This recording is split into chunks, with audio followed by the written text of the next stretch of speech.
यह भारत का वो कुंड है जहां भगवान परशुराम ने अपनी मां की हत्या करने के बाद अपने हाथ से चिपकी हुई कुल्हाड़ी से मुक्ति पाई थी।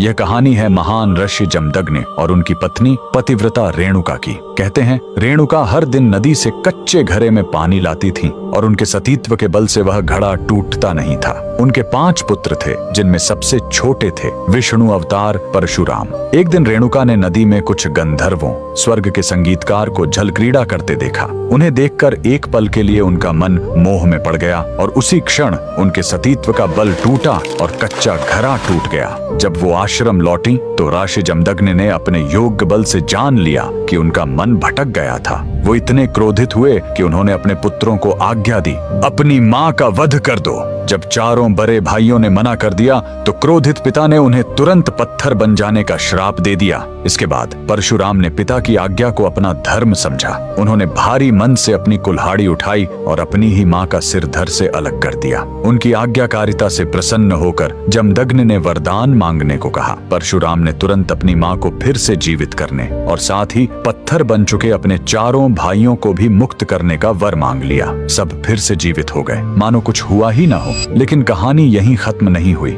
मातृ हत्या का पाप उस कुल्हाड़ी पर एक दाग की तरह चिपक गया और वो उनके हाथ से अलग ही नहीं हो रही थी। उस पाप से मुक्ति पाने के लिए वह दर दर भटकते रहे, लेकिन कोई भी तीर्थ उस कुल्हाड़ी को छुड़ा नहीं सका। अंत में वह पहुंचे पूर्वी हिमालय की लोहित नदी के किनारे और जैसे ही उन्होंने इस कुंड के जल को छुआ, चमत्कार हुआ। कुल्हाड़ी अपने आप उनके हाथ से छूट गई। यही पवित्र स्थान आज अरुणाचल प्रदेश में परशुराम कुंड के नाम से जाना जाता है। आज भी हर साल मकर संक्रांति पर हजारों श्रद्धालु यहाँ इस विश्वास के साथ डुबकी लगाने आते हैं कि यह कुंड उनके सारे पापों को धो डालता है, ठीक वैसे ही जैसे इसने स्वयं भगवान परशुराम को पाप मुक्त किया था। भगवान परशुराम को दिल से मानने वाले सभी भक्त कमेंट्स में जय परशुराम जरूर लिखें।